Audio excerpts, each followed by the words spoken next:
earned her first bit of X Games hardware on Friday night. She got a bronze medal in big air, and she gets us started here on the Jeep Slopestyle course. Eileen, tell us a little bit about what this course is like, how it compares to previous X Games courses in the past. Absolutely. I think what really makes this course stand out so much are these shark fins. You'll see Kirsty going into them right now, hitting the first one, switch. Very technical. You really have to learn your lines going into them, and judges will be scoring on amplitude, execution, of course, but on these shark fins especially, making sure you go big and making it look good. So you see Kirsty doing that here with the right cork 7, and coming into her last jump. A left up 12, very exciting. Good run from Kirsty, very exciting to see her do that double on her first run out here. She also looked really clean through the rail section up top. And here's that bottom second to last jump, opening up a bit early, not getting the grab, and really just making sure she can land and set up for this last trick with the double cork 12. Gonna need to clean things up, but getting a first run down in your first X Games style course. Here comes Johanna Keeley for her second attempt. She sits just on the outside looking in that number 4 position right now with just about 16 minutes left to go in the jam session. Yo-Yo coming off that first rail just a little bit early, but so unique, doing back swap front 2 on that first elbow rail. I think she's the only woman hitting that rail, so really just showing how unique her skiing is, her own style. That's what skiing's all about.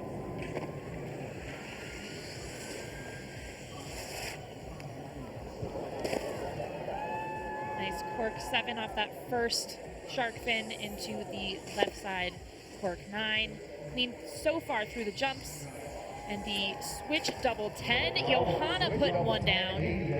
Definitely here to play. And I just learned that she was nicknamed Yo-Yo. Yep. That's I was going to ask. I didn't want to interrupt your stride there when you were calling the run, but that's the first time I've ever heard that. Is there a backstory there? Maybe you can tell me later. Talk about these replays. Sure. Yo-Yo just so known for this double cork, switch double cork 1080, always just so clean with it. Trouble from Olivia Oslin the last 2 runs, and that's got her down there at the bottom of the pack. What is she going to have to do to climb up the rankings there, Jen?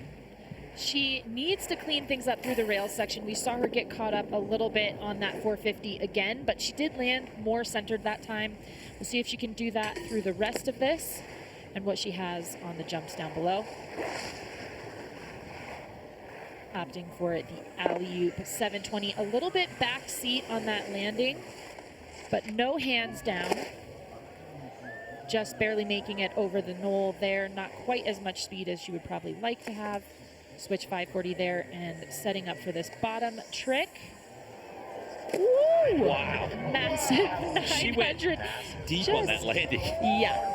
And if you notice those blue paint lines across the landing, it does help the athletes spot where they are when they're in the air, and is also a bit of an indication as to how far down you are traveling. She landed, I think, on the bottom blue line. I did say that reaction and the face that she made at the bottom kind of told the tale of that deep landing on that last jump. And there's that switch 5 off the second jump. And a look at this right line, just bringing it around, spotting, reaching for that landing, slowing herself down.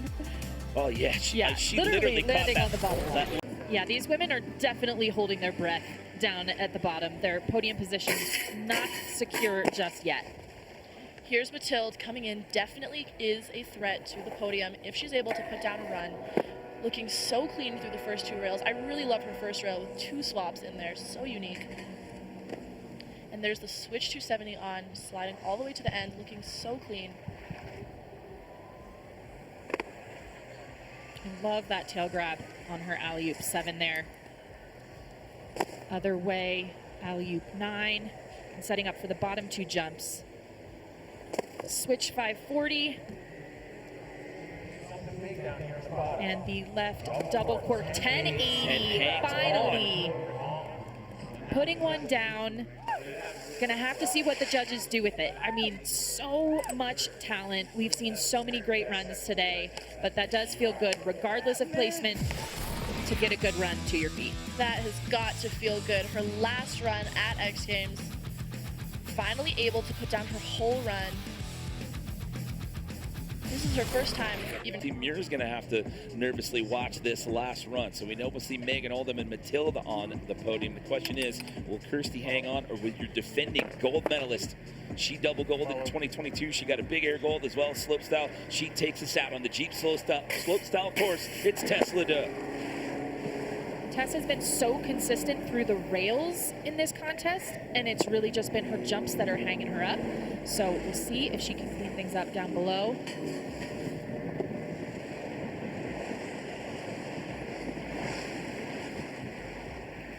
There's the right side 720, landing a little heavy on that right foot into the left side 900, getting the tail grab in there and setting up switch over that right shoulder for this switch right 900. And it is just not going to be today for Tess Ledoux. That is a tough break, and you know what that means. Megan Oldham is going to get her second gold of the weekend. Moment as well. Back to you guys in the booth.